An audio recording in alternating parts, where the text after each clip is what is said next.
सोया है चौकीदार, कहाँ सोया है चौकीदार। विजय माल्या नाक के नीचे से हो गया फरार, कहाँ सोया है चौकीदार, कहाँ सोया है चौकीदार। आप लोग सलामत होंगे, अल्लाह आपको शाद व आबाद रखे, आपके कारोबार में बरकत अता फरमाए। तो दोस्तों, इस वक्त आपके सामने एक और अच्छी वीडियो, इस वीडियो को आप लोग मुकम्मल सुनना और बड़ा मज़ा आएगा इस वीडियो को सुनकर। जब इमरान प्रतापगढ़ी हरियाणा में पहुंचे तो उन्होंने एक सभा के अंदर लोगों को किस तरीके से अपना दीवाना बनाया और वहां के नौजवानों ने इमरान प्रतापगढ़ी की शायरी और उनकी बातें सुनकर कैसे मजे लिए। देश नहीं लुटने दूंगा। शायरी को समझो। मेरा तो मन करता है कि अब उनसे सवाल पूछूं कि कहाँ सोया है चौकीदार, कहाँ सोया है चौकीदार। विजय माल्या नाक के नीचे से हो गया फरार, कहाँ सोया है चौकीदार, कहाँ सोया है चौकीदार। खट्टर जी ने कर डाला हरियाणा का बंटा धार, कहाँ सोया है चौकीदार, कहाँ सोया है चौकीदार। के चाय बेचने वाला पूरा भारत बेच रहा है। सही कह रहा हूं कि नहीं कह रहा हूं? सही कह रहा हूं कि नहीं कह रहा हूं?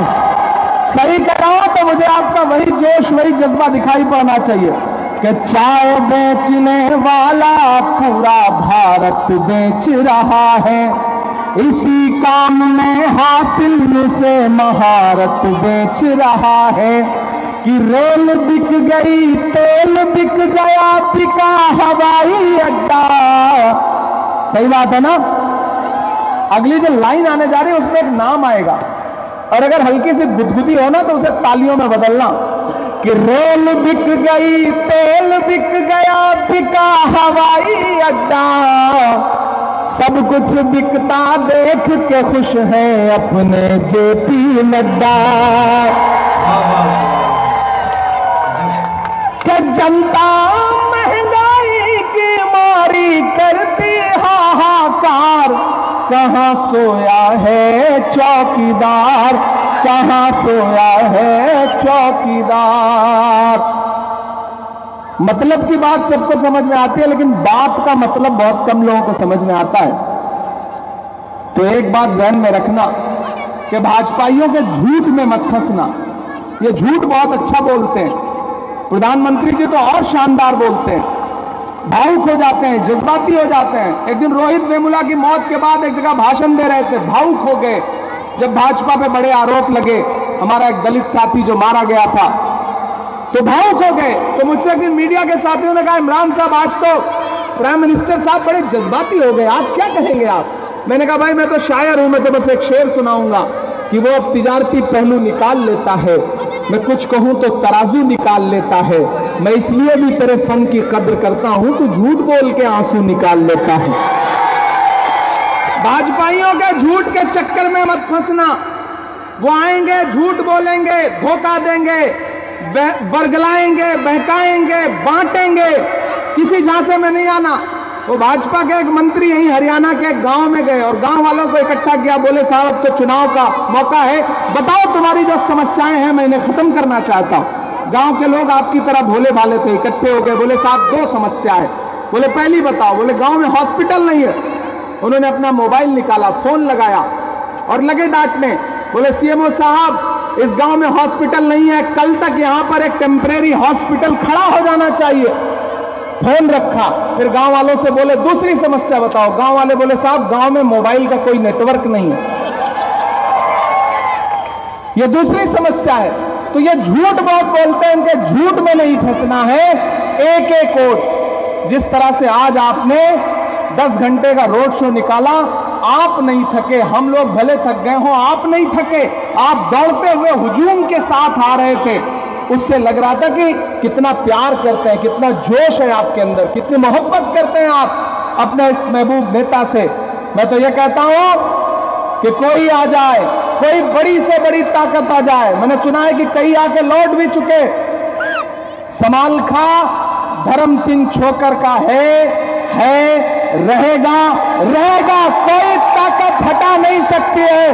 कोई ताकत, कोई दिल्ली की ताकत, कोई चंडीगढ़ की ताकत, कोई हरियाणा की ताकत धर्म सिंह छोकर को हटा नहीं सकती। धर्म सिंह छोकर तो सबसे कह रहा है अलल ऐलान कि गमों की धूप में भी मुस्कुरा कर चलना पड़ता है। ये दुनिया है, यहां चेहरा सजा कर चलना पड़ता है। तुम्हारा कद मेरे कद से बहुत ऊंचा सही, लेकिन चढ़ाई पर कमर सबको झुका कर चलना पड़ता है। तो भाई धर्म सिंह छोकर के लिए आखिर में बस ये अपील करूंगा, एक और सभा के लिए जाना है, मैंने वादा कर लिया है। आप जिताइए, ये आपकी असेंबली में खड़े होकर के आपके मुद्दे पर लड़ेंगे। और मैं एक छोटा सा वादा कर रहा हूं कि मैं देश की सबसे बड़ी पार्लियामेंट में, पंचायत में बैठता हूं, जिसे राज्यसभा कहते हैं। मैं वहां जरूरत पड़ी तो वहां आपके मुद्दों पर, आपके लिए जब भी मुझे आप आवाज देंगे, मैं वहां पे लड़ूंगा। ये यहां पर मिनिस्टर बनके, विधायक बनके और शायद ताकतवर बनके आपके लिए लड़ेंगे, काम करेंगे। मैं वहां पार्लियामेंट में बैठूंगा, वहां लड़ूंगा। इससे अच्छा ऑफर क्या हो सकता है? एक के साथ एक फ्री मिल रहा है, और क्या हो सकता है? बताओ ना, बताओ इससे अच्छी बात क्या हो सकती है? एक को जिताओ, साथ में एक फ्री पाओ। इससे अच्छा ऑफर कुछ नहीं हो सकता। और हमारे और धर्म सिंह छोकर के वादे नरेंद्र मोदी जी की तरह जुमले नहीं है, बिल्कुल सच्चे हैं। जबान वाले लोग हैं हम।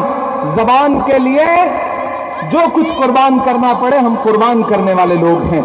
आखिर में मैं चाहता हूं कि जहां है, जैसे है, मुझे पता है उजाला कम है क्योंकि ये सभा दिन में होनी थी, लेकिन देश देखे कि हम लोग आए तो रात हो चुकी है, 8 बज रहे हैं, 8:15 बज रहे हैं, लेकिन हजारों का हुजूम है, लोग खड़े हैं, कुर्सियां कम पड़ गई हैं, सड़क पर खड़े हैं। मैं चाहता हूं कि जहां भी हैं, जैसे भी हैं, जिस हालत में हैं, एक एक हाथ उठा करके, स्टेज के लोग भी और सामने के लोग भी, मुझे यकीन दिलाइए कि अपने घरों से बाहर निकलिएगा और जा करके अपना एक एक वोट धर्म सिंह छोकर को 5 तारीख को देकर के आइएगा। मैं नारा लगाऊंगा, मेरे साथ नारा लगाइए, कांग्रेस पार्टी।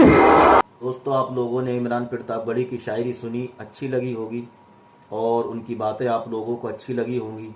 अगर अच्छी लगी हो तो कमेंट कर जाइए, लाइक कर जाइए और इस वीडियो को शेयर कर जाइए।